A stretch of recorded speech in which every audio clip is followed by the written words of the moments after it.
सहकारी बँकेच्या वतीनं मी उपस्थित सर्व मान्यवरांचं सहर्ष स्वागत करतो।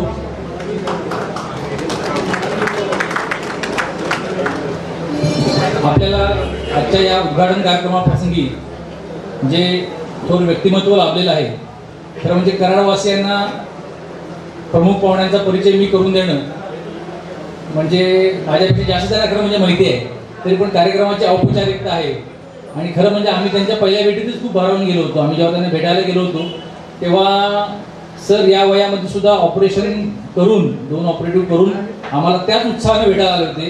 त्यामुळं आम्हाला असं वाटलं की एवढ्या व्यस्त जीवनशैलीमध्ये आपल्या प्रोफेशनला प्रॉपर न्याय देणारा माणूस आणि आपल्या ज्या काही त्यांच्या संस्था आहेत त्या संस्थांना पण प्रॉपर न्याय देणारा माणूस कसं काय एवढा फिट आणि फाईन राहू शकतो ते आमच्यासाठी सुद्धा एक गुड आहे।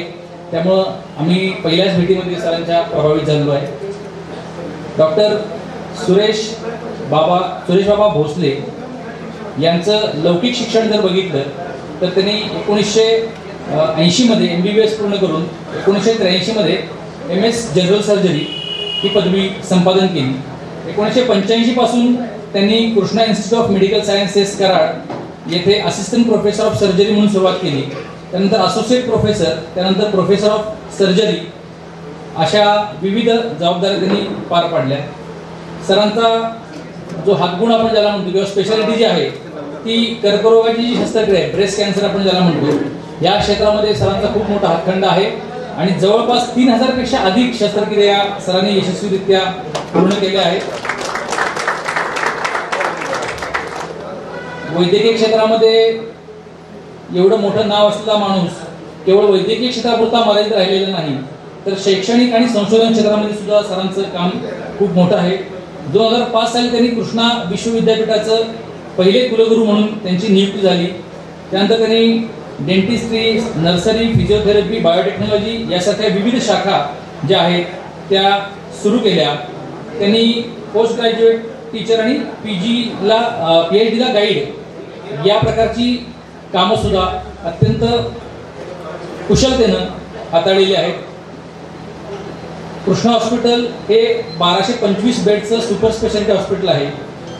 आपल्या सगळ्यांना माहिती आहे की कोरोनाचा जो महाभयंकर काळ होता त्या काळामध्ये जवळपास 9000 पेक्षा अधिक रुग्णांवर त्या कृष्णा हॉस्पिटलमध्ये उपचार झालेले आहेत। 167 कर्मचारी कोरोना पॉझिटिव्ह असताना सुद्धा त्याचे कुलगुरू म्हणून असेल किंवा त्या संस्थेचे प्रमुख म्हणून असेल कुठेही न डगमगता सरांनी खूप चांगल्या पद्धतीने सगळी स्थिती जी आहे ती हाताळलेली आहे।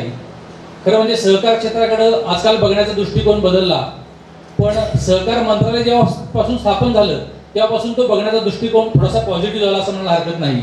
पण या सहकार क्षेत्रावर गाढा विश्वास आणि या सहकार क्षेत्रातूनच आपली उन्नती होणार आहे यावर ठाम श्रद्धा असल्यामुळेच सहकार क्षेत्रामध्ये सुद्धा सरांचं काम खूप मोठं आहे। कृष्णा सहकारी साखर कारखान्याचे 1991 पासून ते चेअरमन असून जवळपास 12000 TCD एवढी त्यांची क्षमता आहे कारखान्याची। 1,50,000 LPD इथेनॉल, आपल्या सगळ्यांना माहिती आहे इथेनॉलचं महत्त्व किती आहे। आपलं पेट्रोलची कॉस्ट कमी करण्यामध्ये किंवा पेट्रोलला एक पूरक म्हणून इथेनॉलचा वापर मोठ्या प्रमाणामध्ये होतो। अशा या साखर कारखान्याचे चेअरमन म्हणून सरांनी कामकाज केलेलं आहे, करतायत। जयवंत शुगर नावाची 2007 साली त्यांनी खाजगी सहकारी कारखान्याची स्थापना पण केली, तो सुद्धा खूप चांगल्या पद्धतीने सर हाताळत आहेत। जवळपास ह्या 20-25-30 वर्षामध्ये साखर कारखान्याच्या क्षेत्राला एक मरगळ आली होती, पण इथेनॉलच्या माध्यमातून त्याला एक नवसंजीवनी मिळाली असं म्हणायला हरकत नाही। कृषी आणि सामाजिक कार्यामध्ये जर बघायला गेलं तर 3,500 ते 5,000 एकर ऊस लागवड विकास प्रकल्प, ड्रीप इरिगेशन, कंट्रोल्ड फार्मिंग अशा पद्धतीचे इनोव्हेशन आपण ज्याला म्हणतो, नवाचार म्हणतो, असे नवाचार जे आहेत त्याचे सगळं श्रेय हे सरांना जातं। त्याचप्रमाणे सरांचं जे उल्लेखनीय कार्य आहे त्या उल्लेखनीय कार्याबद्दल सरांना विविध प्रकारचे पुरस्कार मिळाले। पुरस्कारांची यादी बघितली तर अजून एक मला अर्धा तास लागेल, त्यामुळे मी मोठे जे पुरस्कार तेवढं सांगतो। Lifetime achievement award sugar technologist association of इंडियाचा, oncology award European society of medical ऑन्कोलॉजीचा, member of the executive committee of Maharashtra state federation of cooperative sugar factories असे विविध पुरस्कार सरांना मिळालेले आहेत। तर म्हणजे एवढे सगळे गुण एका माणसामध्ये मिळणं हे खूप अवघड गोष्ट आहे आणि कदाचित कृष्णेचा वरदहस्त त्यांच्यावर आहे, त्यामुळेच हे शक्य झालेलं आहे। एक सर्जन, एक संशोधक, एक व्यवस्थापक, एक शिक्षक, एक कृषीप्रेमी, एक सहकार नायक आणि सामाजिक कार्याची जोडी असा सुरेख संगम हा या बहुआयामी व्यक्तिमत्वामध्ये आहे. आज आमच्या नशिबानं एवढं थोर व्यक्तिमत्व आम्हाला या कराड ब्रांचच्या ओपनिंगसाठी लाभलं. त्याबद्दल मी सरांचे धन्यवाद देतो की आम्हाला संमती दिली त्याबद्दल. त्यानंतर आजच्या या प्रमुख पाहुण्यांचा सत्कार आपल्या बँकेचे अध्यक्ष ॲडव्होकेट श्री रामचंद्र टोपकर सर यांनी करावा अशी मी त्यांना विनंती करतो.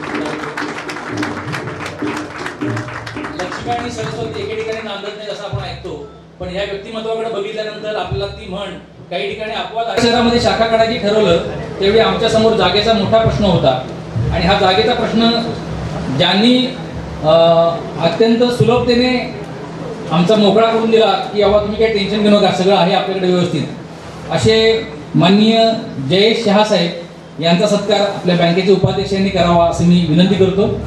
जयेश शहा साहेबांची ही जी इमारत आहे, ज्या जागेमध्ये आपलं आता बँकेचं कामकाज चालू आहे, ती जयेश शहा साहेबांची इमारत आहे. माननीय उपाध्यक्षांना विनंती करतो की जयेश शहा साहेबांसाठी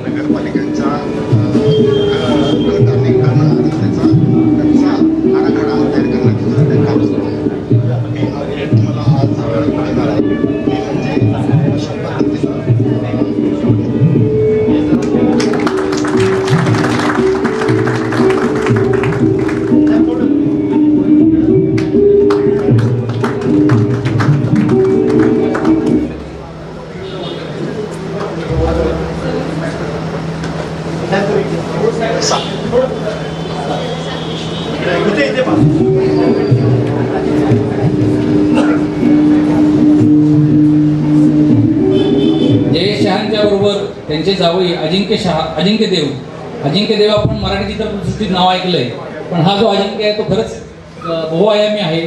त्यांचा सत्कार आपल्या शिपोडे साहेबांनी करावा अशी त्यांना विनंती करतो. अजिंक्य देव.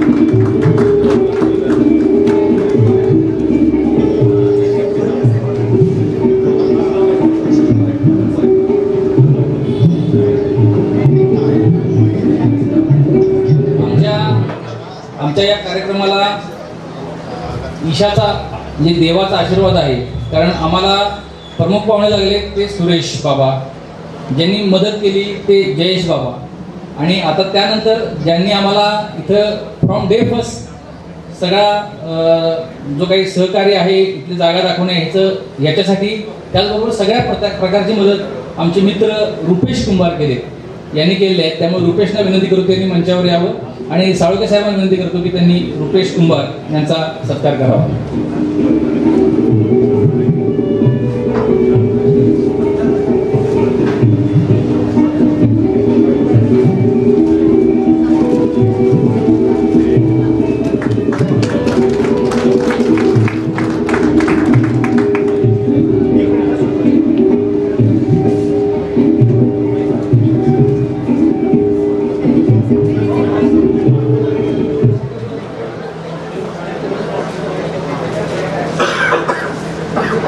धन्यवाद.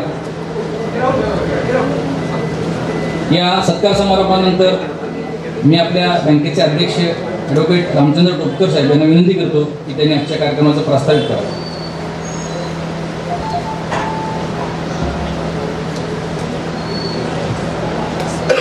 सस्नेह नमस्कार. व्यासपीठावरील मोह आणि अभिनय व्यक्तिमत्व ज्यांचा उल्लेख आता दीपकजींनी विस्तृतपणे केला आहे, तर खरोखरीच आज त्यांच्याबरोबर आपल्याला एकत्र भेटण्याची संधी मिळणं हेही भाग्यच आपलं आहे. निश्चितपणे उपाध्यक्ष आमचे श्री भगवानजी काशी, कराडवासियांच्या सेवेसाठी समृद्धीचा अर्थसंगम घेऊन आलेली पंचगंगा बँक, आधुनिक बँकिंग सोबत आत्मीयता जपणारी आपली पंचगंगा बँक. आज आम्ही कराडवासियांच्याकडे इथे आलेलो आहोत आणि कोल्हापुरामध्ये आपल्या 4 शाखा ह्या सक्षमपणे कार्यरत आहेत आणि कोल्हापूरच्या बाहेर ही आपली पहिलीच शाखा आहे. त्यामुळे याचा मला खास विशेष उल्लेख करावासा वाटतो. आपल्या बँकेबद्दल मी थोडक्यात माहिती देतो. पंचगंगा नागरी सहकारी बँकेची स्थापना 1972 साली झाली आणि आज बँकेच्या 4 शाखा कोल्हापुरात स्वमालकीच्या वास्तूमध्ये कार्यरत आहेत. 31/3/25 अखेर आपले 19,350 एवढे सभासद आहेत. शिवाय मिश्र व्यवसाय बँकेचा हा 610 कोटी आहे. त्यापैकी ठेवी साधारणतः 375 कोटी आणि कर्जे ही 235 कोटीचे आहेत. बँकेचा नेट NPA सातत्यानं 0% आहे. ऑडिटमध्ये आपल्याला अ वर्ग नेहमी प्राप्त होत असतो आणि त्या प्रकारची पात्रता आपण धारण केलेली आहे. सलग 10% लाभांश आपण देत आहोत. शिवाय भांडवल पर्याप्तता म्हणजे ज्याला आपण CRAR म्हणतो, तो साधारणतः सहकारी बँकेच्या बाबतीत 12% असावा असं मानलं जातं, तर आपला तो 21.60% आहे. CD रेशो म्हणजे कर्ज आणि ठेवी यांचं प्रमाण ते सुद्धा आपलं 60%च्या पुढे म्हणजे 62% आहे. अशा आकर्षक ठेवी, कर्ज आणि तत्सम सेवा सुविधा आपल्या बँकेकडून आपल्याला चांगली स्मार्ट सेवा ही मिळू शकेल. कराडमध्ये, कोल्हापुरामध्ये आम्ही याप्रमाणे कार्यरत आहोतच, पण आपल्या कराडवासियांच्या या प्रेमापोटी किंवा इथल्या आपल्या आवश्यकतेनुसार आम्ही इथे कार्यरत होत आहोत. बँकेची गणना आपल्या FSWM म्हणजे financially sound and well managed bank या पद्धतीमध्ये किंवा या प्रकारे रिझर्व्ह बँकेचं जे प्रमाणित निकषाचा भाग आहे त्यामध्ये आपल्या बँकेचा समावेश होतो. शिवाय आपल्या संचालक मंडळाची अपवादात्मक गोष्ट किंवा एखादा अपवाद वगळता आपली निवडणूक ही बिनविरोध होत असते. अशा रीतीनं आपली बँक ही अधिक सक्षम, स्थिर आणि चांगल्या पायावर उभी आहे आणि पुढच्या काळात सुद्धा आम्हाला या पायाच्या आधारे किंवा कराडवासी यांच्याबरोबरच अधिक चांगल्या प्रकारे आपल्याला पुढे जायचं आहे, अधिक प्राप्त करायचं आहे. आता हे सर्व करताना बँकेच्या संचालकांनी 1972 सालापासून आज ताग आहेत, जे वेगवेगळे संचालक, वेगवेगळे कर्मचारी, त्यानंतर जे विशेषतः ग्राहक, हितचिंतक वगैरे या सर्व लोकांनी जो बँकेशी व्यवहार केला आणि बँकेमध्ये योगदान दिलं वेगळं, त्यामुळे आज आम्ही इथे आहोत आणि पुढच्या काळात आपल्याला याच्या पुढे जायचं आहे. त्याचबरोबर बँकेचे ज्यांनी आत्ता आपल्याला परिचय करून दिला ते CEO दीपक फडणीसजी, शिवाय बँकेचे GM हे सुशीलजी कुलकर्णी, शिवाय आपले इथं कराडमध्ये जे आपले शाखाधिकारी असतील आणि जे आपल्याशी संवाद आणि संपर्क साधतील ते म्हणजे दीपकजी गानू हे इथले शाखाधिकारी आहेत. शिवाय आपल्या कराडमधलेच केशवजी कुलकर्णी हे अधिकारी म्हणून इथे कार्यरत राहणार आहेत. त्यामुळे श्री गानू आणि केशवजी हे इथे आपल्या कुठल्याही सेवेसाठी, कुठल्याही मदतीसाठी, कुठल्याही सहकार्यासाठी आपल्याला उपलब्ध असतील, ते आपल्याला सेवा सुविधा स्मार्टली उपलब्ध करून देतील.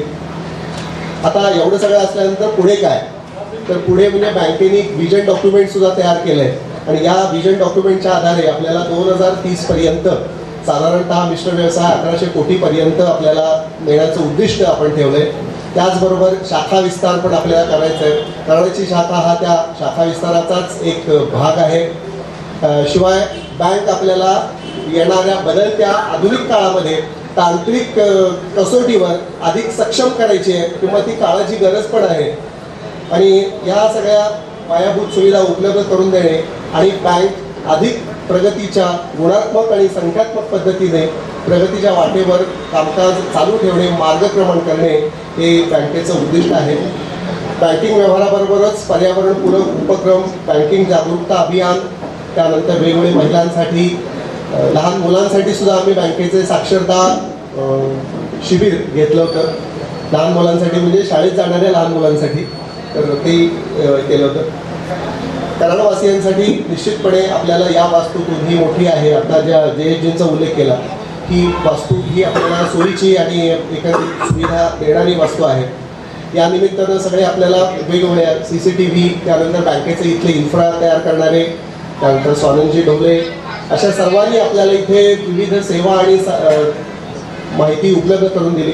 त्यामुळे प्रत्येकाचा उल्लेख करणं कदाचित शक्य नाही किंवा शक्य होईल असं वाटत नाही, पण तथापि त्यांचं योगदान जे आहे ब्रँच लवकर सुरू करण्याच्या दृष्टीनं आणि पुढे चांगलं कामकाज होण्याच्या दृष्टीनं हे निश्चितपणे महत्त्वाचं आहे. आपल्या परिवारातली बरीचशी मंडळी आहेत ज्यांचंही आम्हाला सहकार्य आता आहेच आणि पुढच्या काळात सुद्धा त्यांचं सहकार्य असंच निश्चित चालू राहावं.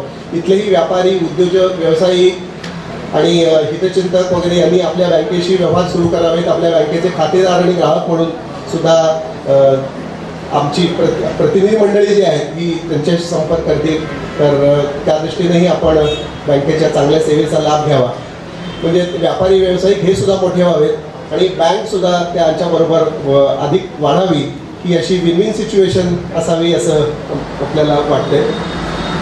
मनोरथः सुफलः सन्तु, म्हणजे आपल्या ज्या मनोकामना असतील किंवा इच्छा आकांक्षा असतील त्या चांगल्या प्रकारे भविष्य काळात पूर्ण व्हाव्यात, आपल्याला यश प्राप्ती मिळावी असा मला एक इथे विश्वास वाटतो. आपल्या आज इथे मुद्दामून कोल्हापुरातून आलेली जुनी संचालक मंडळी पण आहेत ज्यांनी वेळोवेळी आपलं योगदान दिलं आहे. शिवाय परिवारातली बरीचशी मंडळी आहेत, बँक परिवारातले बरेचसे इथे उपस्थित आहेत आवर्जून, त्यांनाही या गोष्टीचं निश्चित अप्रूप आहे. त्यामुळे या सगळ्यांच्या साक्षीनं ही आपली कराड ब्रँच आणि सुरेश बाबांच्या शुभ हस्ते ही कराड ब्रँच आपली सुरू झाली आहे.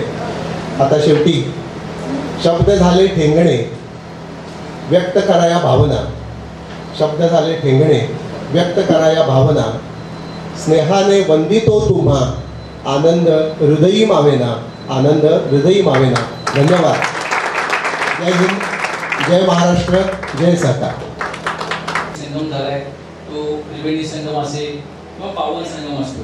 त्याचप्रमाणे कृष्णा एवढ्या मोठ्या नावाची संस्था ज्यांनी यशस्वीपणे सांभाळली आहे, चालवली आहे, अशांचे आशीर्वाद आम्हाला या ब्रँचसाठी मिळत आहेत. अशा माननीय डॉक्टर सुरेश बाबा भोसले मी यांना विनंती करतो की त्यांनी आपलं मार्गदर्शन. उपाध्यक्ष माननीय काशीद साहेब, कार्यकारी संचालक फडणवीस साहेब, इथे उपस्थित सर्व बंधू आणि भगिनी,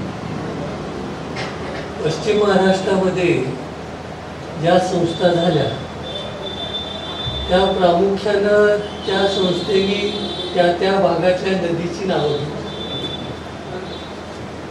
पंचगंगा सहकारी झाली, वारणा सहकारी बँक झाली, आमच्याकडे कृष्णा आहे. आणि ह्या नदीच्या काठाला ज्या वसाहती झाल्या आणि जी समृद्धी झाली याच्या पाठीमागे त्या नदीचं मोठं कारणच आहे. तिथे शेती पिकली, व्यवसाय चालू झाला आणि पंचगंगा शेवटी कृष्णेची ती घेतली. शेवटी कृष्णेला येऊन ती मिळतेच, वारणा येऊन मिळते, पंचगंगा येऊन मिळते. आणि आज पंचगंगा सहकारी बँकेने कराडमध्ये शाखा काढायचं ठरवलं. तर आमच्या कराडवासियांसाठी एक चांगली गोष्ट आहे की तुम्ही असा विचार केलाच असेल, तुम्ही सर्वे केलाच असेल की कुठं पहिली आता म्हणजे शाखा आपल्या जास्त झाल्या पाहिजे होत्या. 1972 साली आपली सुरुवात झाली. आमच्या कृष्णा सहकारी बँकेची सुरुवात 1971 साली झाली. आणि आमचं जर पहिलं तुम्ही लायसन्स बघितलं रिझर्व्ह बँकेचं तर ग्रामीण बँक म्हणून होतं, पण त्यांनी ते विड्रॉ केलं आणि सगळे अर्बन कोऑपरेटिव्ह बँका नंतर झाल्या आणि ह्या अनेक अर्बन कोऑपरेटिव्ह बँका झाल्या. बँकिंग सेक्टर हे फार महत्त्वाचं आहे खरं म्हणजे. याच्यापेक्षा तुम्ही आता विस्ताराचं ठरवलं. नेहमी आपण असं विचार करतो की आपले सुरुवातीला बँक सुरू करताना जे ऑब्जेक्टिव्ह होते की ह्या विभागामध्ये आपल्याला काम करायचं आहे, आपले ठेवीदार क्लायंट्स आणि हे कोण असावेत काय असेल, ह्या ऑब्जेक्टिव्ह आपल्या पूर्ण झाले की आपण म्हणतो की आता याच्यापेक्षा काही जास्त विस्तार करायची गरज नाही. परंतु विस्तार हा झाला पाहिजे. आणि विस्तार करत असताना तुम्हाला सांगतो की व्यवसायामध्ये जे लिमिटेशन्स असतात, आता उदाहरणार्थ आम्ही साखर कारखाना त्याच्या अगोदर बँकेच्या साखर कारखान्याला लिमिटेशन्स आहे कारण कार्यक्षेत्र ठरलेलं आहे, त्याच्या बाहेर आम्ही जाऊ शकतो. आम्ही किती व्यवसाय करू शकतो याला मर्यादा आली. बँकेला काय मर्यादा आहे? बँकेला तुम्ही कितीही विस्तार करा याला मर्यादा नाही. तुमच्या जिल्ह्याच्या बाहेर आत्ता तुम्ही जायला लागलाय, सगळ्या राज्यात जाऊ शकता, देशात जाऊ शकता, सगळ्या जगात जाऊ शकता. बँकेला विस्ताराला लिमिटेशन नाही. म्हणून तुम्ही पिक्चर तुमचं उभा करताना आता मोठंच केलं पाहिजे. आणि रिझर्व्ह बँकेची ती आता अपेक्षा आहे की त्यांना लहान बँका नको आहे. अर्बन कोऑपरेटिव्ह बँकेला आता लायसन्स मिळू शकत नाही, म्हणजे पूर्वीचे होते तेच. पण तुम्ही विस्तार केला नाही तर ते म्हणतात तुम्ही मोठं होऊ शकत नाही, तुम्ही दुसऱ्या बँकेत चांगली असून सुद्धा तुम्ही दुसऱ्या बँकेत मर्ज करा. अशी थोडीशी पॉलिसी आता आहे, ती बरोबर सुद्धा आहे. बँका मोठ्या झाल्या पाहिजे. जेवढ्या मोठ्या होतील तेवढं ते तिथं ग्राहकाला रिस्क पण कमी होईल. बँक मोठी आहे. नाही तर तुम्ही अनेक बँका तुम्ही बघितलेल्या आहेत, अनेक अर्बन कोऑपरेटिव्ह बँका ह्या खोलात झाल्या कारण एखाद्या गोष्ट चुकली तर ती सहन करण्याची त्यांची क्षमता नव्हती. आणि म्हणून ह्या बँका मोठ्या झाल्या पाहिजे. हा त्याच्यातला महत्त्वाचा भाग रिझर्व्ह बँक विचार करते. आता रिझर्व्ह बँकेनं बँक कशी चालली आहे याच्यासाठी जो रिझर्व्ह बँकेचा सातबारा आहे तो तुम्ही सांगितलात. CRAR आहे, capital to weighted asset risk ratio आहे किंवा कॅपिटल ॲडिक्वसी रेशो आहे, ग्रॉस NPA आहे, नेट NPA आहे, रिझर्व्स आहे. याचा सगळ्याचा विचार केला की हा सातबारा बघितला की आपल्याला कळतं बँक कशी आहे. आणि उत्तम आहे, वेल मॅनेज बँक आहे सांगायचं गरज नाही. तुमचा सातबारा सगळं सांगतो. आणि ही अशी एक चांगली बँक आज तुम्ही शाखा कराडमध्ये सुरू करताना आम्हाला आनंद काय आहे की हे गाव निवड. आता हे गाव निवडताना सुद्धा तुम्ही सर्वे करताना बघितलं असेल इथं बिझनेस किती आहे, मोठी बाजारपेठ आहे, मोठं हेल्थ सेंटर आहे, अनेक गोष्टीतनं कराड हे वाढणारं गाव आहे. ट्विन सिटी झालेली आहे, तिथं एक मोठी नगरपालिका मलकापूरला झालेली आहे. आणि विस्तार होतोय याच्यामध्ये, बिझनेसचा सुद्धा विस्तार होतोय. आणि त्याच्यामुळं योग्य तुम्ही शहर निवडलं असं म्हणूया पहिल्या तुमच्या विस्तारामध्ये. आणि अर्थात इथून पुढच्या काळामध्ये क्लायंट तयार करावं लागेल. तुम्हाला आमच्यातली गोष्ट, तुम्ही बँकेचा पण अध्यक्ष राहिलो. आमच्या बँकेचा अध्यक्ष मी 84 सालापासून मला वाटतं 94 पर्यंत, मग 10 वर्षाच्या वर चेअरमनला राहता येत नव्हतं म्हणून मग मी संचालक म्हणून राहिलो. आता ते मार्गदर्शक संचालक म्हणून असं राहिलो 2005 पर्यंत. नंतर आता डॉक्टर अतुलकडे हे संपलं. आता आमचा मुलगा डॉक्टर तुझा आमदार आहे, तो आता बँकेचा अध्यक्ष आहे. तर जवळजवळ इतकी वर्ष मी ह्या सहकारी क्षेत्रात, बँकेच्या क्षेत्रात सुद्धा चेअरमन म्हणून सुद्धा राहिलो. आणि सुरुवातीच्या काळामध्ये अर्थात मला त्यावेळेला कॉलेजमधून आल्यानंतर बँकिंग क्षेत्राचं कसलीच माहिती नव्हती.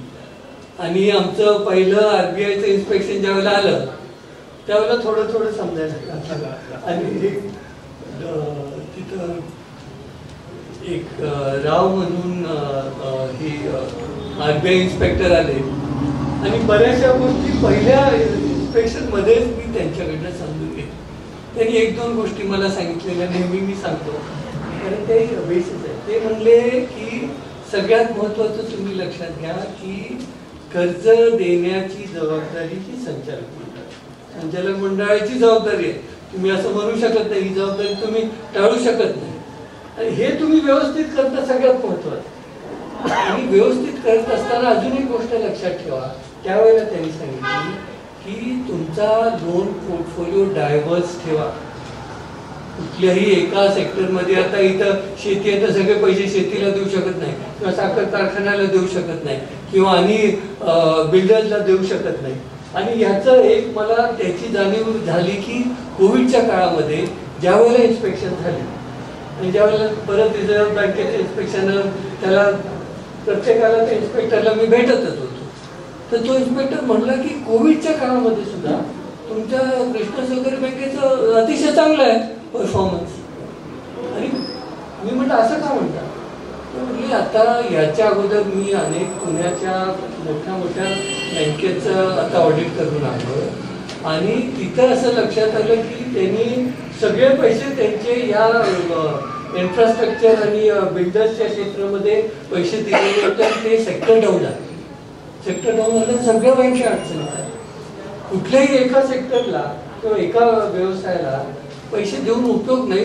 सगळं बॅलन्स, शेवटी आयुष्यामध्ये बॅलन्स करायचं असतं, सगळ्या गोष्टी बॅलन्स करायच्या असतात आणि त्याच्यामुळे आपल्याला धोका होतो. आणि तेच दोन गोष्टी आम्ही पाळलेल्या आहेत. आमच्या बँकेच्या प्रगतीमध्ये सुद्धा दोन गोष्टी पाहिल्यात. आम्ही 1200 कोटीच्या व्यवसायावर गेलो. Every year Krishna bank awards घेते. त्या सेक्टरमध्ये सगळे जे अवॉर्ड्स आहेत, अर्थात रिझर्व्ह बँकेचे ह्याच्यावरच ते दिले जातात, वर्षाला आम्ही अवॉर्ड्स घेतो. तर दोन गोष्टी पाळाव्या लागतात आमच्या बँकेमध्ये. जे आमचं हे त्यांना आम्ही सांगितलेलं, एक पहिली गोष्ट सांगितलं की फार मोठे डिपॉझिट्स घ्यायचे नाही. एका व्यक्ती किंवा एका ऑर्गनायझेशनकडनं मोठे डिपॉझिट घ्यायचे नाही आणि मोठी कर्ज घ्यायची. सगळे ह्या दोन गोष्टी आम्ही बॅलन्स केलेल्या आहेत. अनेक लोकांना द्या, अनेक लोकांना द्या, पण तुमचे पैसे एके ठिकाणी गुंतवून उपयोग नाही. आणि हे आम्ही फॉलो केलेलं आहे. आणि त्याच्यामुळं आता आमचे रेशो सांगत नाही, सगळे अवॉर्ड्सच घेतोय आम्ही म्हणून सांगतो. त्याच्यामुळं बँक उत्तम चालते. बँकेमध्ये दुसरा सगळ्यात महत्त्वाचा विषय असतो तो विश्वास आहे. तुम्ही तुमच्या लोकांच्या मध्ये, सभासदामध्ये आणि क्लायंटेलमध्ये तो विश्वास तयार झालेला आहे आणि हा सगळ्यात महत्त्वाचा आहे. त्याच्याकडे बघूनच लोक बँकेमध्ये पैसे ठेवतात आणि पैसे घेतात सुद्धा. इथं आपला विश्वास आहे.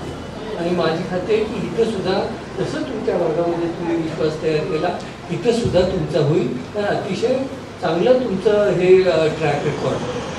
आज बँकिंग क्षेत्रामध्ये अजून एक दोन गोष्टीचा विचार करणं गरजेचं आहे. आणि पहिलं आहे की टेक्नॉलॉजी. आता बँकिंग सेक्टरमध्ये टेक्नॉलॉजी इतकी आली. मी तुम्हाला सांगतो, मी बँकेचा अध्यक्ष झाल्यानंतर लगेच नेक्स्ट इयर मी कॉम्प्युटर झालो. आणि तो रिझर्व्ह बँकेचा अधिकारी म्हटला, हो मोठ्या मोठ्या या नॅशनलाइज बँकेमध्ये कॉम्प्युटरायझेशन नाही, तुम्ही कसं काय आणलं? मी म्हटलं आता हे नवीन तंत्रज्ञान आहे, हे बँकिंग सेक्टरला तर अतिशय उपयोगी आहे म्हणून आम्ही आणलं. म्हणजे फार मोठा शांतपणा केला असं नाही, त्यावेळेला चुकीचंच झालं ते. कारण तिथं चालवणारी माणसं तो ज्या माणसाने आम्ही त्यालाच बोलवायला लागत होतं. म्हणलं लोन पोर्टफोलिओ तरी कॉम्प्युटराइज करून दे. वेळेच्या अगोदर केलं सुद्धा कधी कधी चुकतात. ते आमचं चुकलं खरं, म्हणजे बिफोर टाईम झालं. नंतर अर्थात आता तुम्ही बघा बँकिंग कसं चालतं. सगळ्या बँकिंगमध्ये ऑटोमायझेशन आलेलं आहे.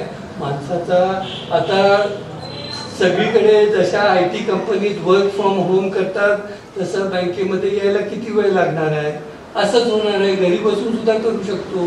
नेट बँकिंग आलेले आहे, पेमेंट ऑप्शन इतके आलेले आहेत की माणसाला बँकेत यावं लागत नाही.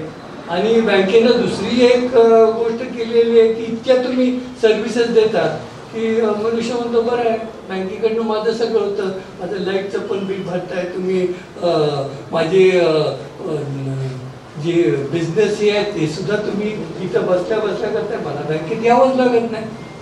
जेवढ्या सर्व्हिसेस बँकेत देऊ शकतो तेवढ्या कमीच आहे. आणि आता बँका पुढे पुढे हे करायला लागलेले आहे. म्हणून टेक्नॉलॉजी ॲडॉप्शन हे पूर्णत्वात झालं पाहिजे. आणि सगळ्यात आज विषय समोर बँकेच्या समोर आहे तो सायबर फ्रॉडचा आहे.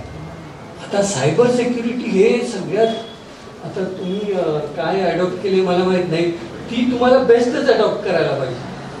कारण लोक फार हुशार झालेले.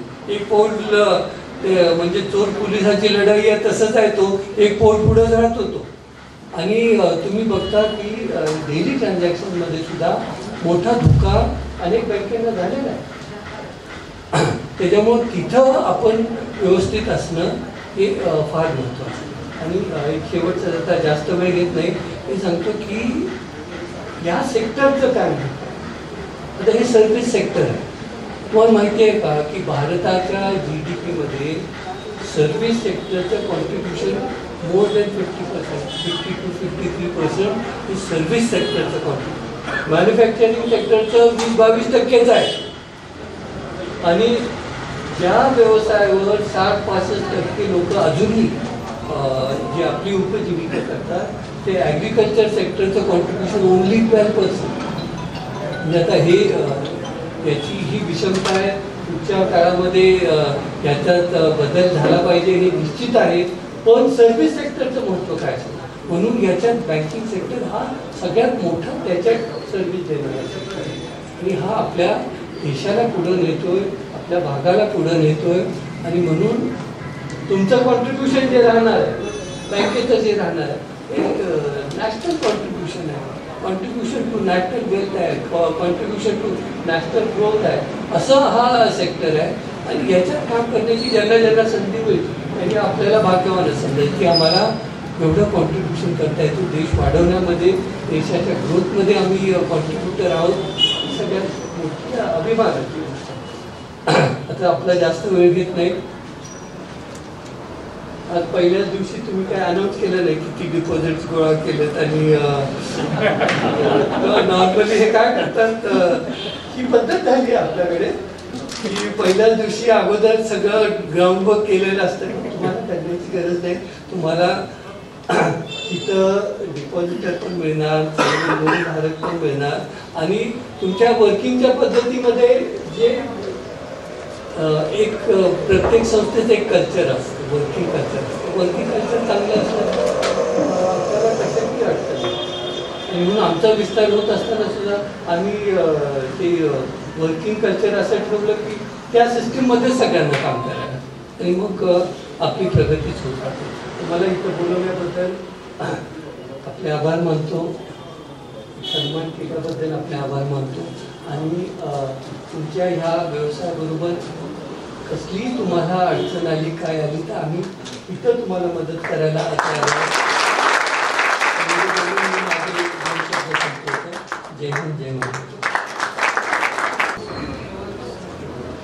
धन्यवाद डॉक्टर साहेब. तुम्ही केवळ MBBS किंवा MS डॉक्टर नाही तर बँकिंगमध्ये सुद्धा डॉक्टर आहे. कारण CRAR, त्यानंतर ग्रॉस NPA, नेट NPA हे वर्षानुवर्ष कळणं तसं अवघड असतं. आणि मेडिकल फील्डमधल्या माणसाला ह्यात फार इंटरेस्ट नसतो. तरी पण तुम्हाला ह्या टर्मिनॉलॉजी खूप चांगल्या माहीत आहेत. आणि तुम्ही आमचं एक पालकत्व स्वीकारलं त्याबद्दल धन्यवाद आपल्याला.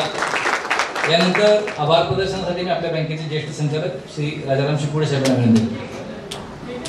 आभार प्रदर्शनानंतर अल्पोपहार आपल्या जागेवर मिळेल. अल्पोपहार घेऊनच मग आपण इथनं आपली जागा सोडू.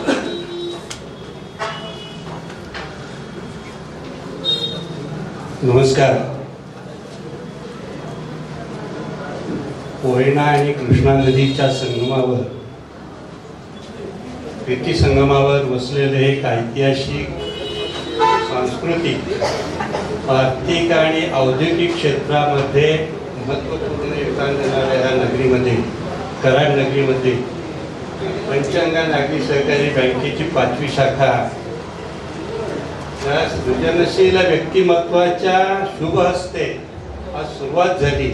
त्याचा खरोखर आम्हाला पंचगंगा बँक परिवाराला खूप अभिमान. डॉक्टर साहेबांनी त्या पंचगंगा नागरी सहकारी बँकेच्या अर्थप्रवाहाला प्रवाहित करण्याचं या ठिकाणी जे आम्हाला शुभेच्छा दिल्या आणि त्यांच्या शुभ हस्ते झालं त्याबद्दल मी त्यांचा खूप खूप परिवारातर्फे आभार व्यक्त करतो. खरं तर पंचगंगा नागरी सहकारी बँक ही आम्ही एक परिवार, एक कुटुंब बँक म्हणून आम्ही या ठिकाणी पाहतो. ज्या ठिकाणी असलेले संचालक, कर्मचारी, अधिकारी, जे काही ठेवीदार असतील, सभासद असतील, खातेदार असतील, हे सर्व आमच्या परिवाराचा एक घटक आम्ही म्हणून काम करत आहोत. सातत्यानं संवाद करणं, भेटीगाठी करणं, चर्चा करणं आणि त्याच्यातून एक चांगला विश्वास, बँकेबद्दलचा विश्वास प्राप्त करण्यामध्ये आम्ही निश्चितपणानं यशस्वी झालेलो आहोत. आपण अशी उल्लेख केला की ज्या सभासदांचा विश्वास हा कशातून विश्वास निर्माण होतो, तर गेले जवळजवळ 25-30 वर्ष, 96 सालापासून आमच्या बँकेची साहेब निवडणूक झाली नाही. खरं तर सहकारी क्षेत्रामध्ये अपवादात्मक असं होतं, ज्या वेळेला आपण प्रवास करतो, रेल्वे रुळावरून जातो, रेल्वेचा ट्रॅक बदलला त्यावेळेला खडखडाट होतो. पण आमच्या बँकेमध्ये साहेब काही कितीतरी निवडणुकीमध्ये दर 5 वर्षानंतर आम्ही बदलतो. सांगायचं एक वैशिष्ट्य म्हणजे परवाच्या गेलेल्या वर्षभरापूर्वीच्या निवडणुकीमध्ये 15 मध्ये 9 चेहरे बदलले, तरी सुद्धा आमची निवडणूक बिनविरोध झाली. हे सभासदांच्या विश्वासाचं प्रतीक आहे असं मला वाटतं. आणि तुम्ही जो म्हटलं त्या विश्वासाला बँक निश्चितपणानं पात्र आहे. आता परिवार म्हटलं, आज या ठिकाणी जे जमलेले अगदी अल्पावधीमध्ये सुद्धा या ठिकाणी एवढ्या मोठ्या संख्येनं मंडळी आली, ही सगळी सुद्धा आम्ही आमचा परिवार मानतो. या ठिकाणी येणारा, बँकेमध्ये येणारा प्रत्येक ग्राहक हा आमचं दैवत म्हणून आमचे कर्मचारी सुद्धा त्या ठिकाणी ट्रीट करतात. आणि त्यामुळं निश्चितपणानं तुम्ही जी इच्छा व्यक्त केली त्या पद्धतीनं आमचे कर्मचारी, संचालक या ठिकाणी इथल्याही लोकांच्या, जनतेच्या विश्वासाला निश्चितपणानं पात्र राहतील, त्याची मी निश्चितपणानं गॅरंटी देतो. खरं तर एखादा कार्यक्रम असला की परिवारामध्ये कुठलाही शुभ कार्यक्रम असला की अनेक लोकांचे सहकार्य लाभतं, अनेकांचं सहकार्य हातभार लागतो. तसं अनेक लोकांनी आम्हाला या ठिकाणी अगदी अल्पावधीमध्ये सुद्धा या बँकेत या ठिकाणी जागा मिळवून देण्यापासून इथलं इंटेरियर डेकोरेशन असेल, फर्निचर असेल, तिथल्या ग्राहकांना गाठीभेटी करण्याचं काम असेल, तर अनेक लोकांनी, अनेक व्यक्तींनी आम्हाला सहकार्य केलं. त्यांचं खरं तर आभार मानणं, खरं तर परिवारामध्ये आभार म्हणणं बरोबर नाही आहे, त्यांच्याबद्दल कृतज्ञता व्यक्त करतो. आणि एक प्रकारे बऱ्याच लोकांचे या ठिकाणी त्यांचं सहकार्य आलंय. सर्वांचं नाव घेणं शक्य नाही, पण काही प्रमुख मंडळींनी जे आम्हाला सहकार्य केलेलं आहे त्याच्यामध्ये शहासाहेबांचं योगदान मोठं आहे. या ठिकाणी त्यांनी आम्हाला पाहिल्याबरोबर त्यांनी जागेचं सगळे झोकार दिला, कुठली आडे न घेता, आणि सर्व प्रकारचं सहकार्य केलं. त्याबद्दल शहासाहेबांचेही मी प्रामुख्याने आभार व्यक्त करतो. मी सर्वांचं असं फक्त नावं घेतो, कारण प्रत्येक गोष्टीमध्ये ज्यांचं योगदान आहेच, प्रत्येकाचं योगदान आहे.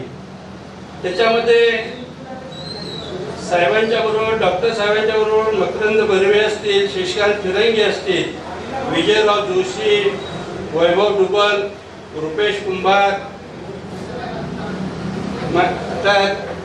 माननीय दिशिला शहा. खरं तर शहा फॅमिली त्यांचे पूर्वांपार या बँकेच्या फाउंडर याच्यापासूनची ही फॅमिली, यांचं एक नातं वेगळं आहे. त्या बँकेशी त्यांचं नातंच वेगळं आहे. ही सगळी मंडळी याच्यामध्ये योगदानाला हे आहेत. तर जयेश शाह असतील, अजिंक्य देव असतील, आणि खरं तर खऱ्या अर्थाने याला स्वरूप देणं, अट्रॅक्टिव्ह करणं, हे आमचे केदार सामानगड असतील, स्वानंद ढोले असतील, CCTV वाले आशुतोष आटले असतील, गिजरे असतील, महेश सुळे, टेक्नोसेलचे मान्यवर, नंतर सचिन साळुंके, गिरीश व्यास, आणि खुर्च्या वगैरे हे सगळे देणारे SK एंटरप्राइजेस, त्या सर्वांचं योगदान आम्हाला निश्चितपणानं त्याच्यामध्ये आहे. त्या सर्वांचं मी आभार व्यक्त करतो. आणि सगळ्यात जास्त डॉक्टर साहेब हे असेल तर निवडणुका झाल्या, आल्या गेल्या, तरी सुद्धा आमचे जे माजी डायरेक्टर्स आहेत ते इतके प्रेम करणारे, एक बँक ही आपली बँक आहे, आपला परिवार आहे असं समजून ते वाटतात. आज देखील या ठिकाणी म्हणजे माझी डायरेक्टर या ठिकाणी या कार्यक्रमाला कोल्हापूरहून आलेले, त्यांचं शतशः मी पूर्ण व्यक्त करतो. आभार म्हणणं बरोबर नाही आहे, कारण त्यांचं योगदानही तितकंच मोठं आहे. या ठिकाणी आमचे हे आहेत भावे साहेब आहेत, त्यांचं तरी सातत्यानं आमच्याकडे मार्गदर्शन होतं. सीए असल्यामुळे सातत्यानं ते यावर लक्ष ठेवून असतात. अशा अनेक मंडळी आमच्या बरोबर आहेत. BOMचे सदस्य आहेत, कारण BOMचे सदस्य शक्यतो ते तेवढ्या मीटिंग पुरतं मर्यादित असतं. पण आमच्याकडे हे सगळे मंडळी गेल्या वेळचे आत्ताचे सगळे मंडळी ह्या सगळ्या समारंभामध्ये सातत्यानं अग्रेसिव्ह असतात. समारंभ आपला आहे असं समजून हे करतात. या ठिकाणी आमच्या कर्मचारी संघाचे पदाधिकारी या ठिकाणी आलेत कोल्हापूरवरून, त्यांचेही मी आभार व्यक्त करतो. त्या ठिकाणी माझी डायरेक्टर सगळे इथं उभे आहेत, त्या सर्वांचं आभार व्यक्त करतो. आणि आजचा हा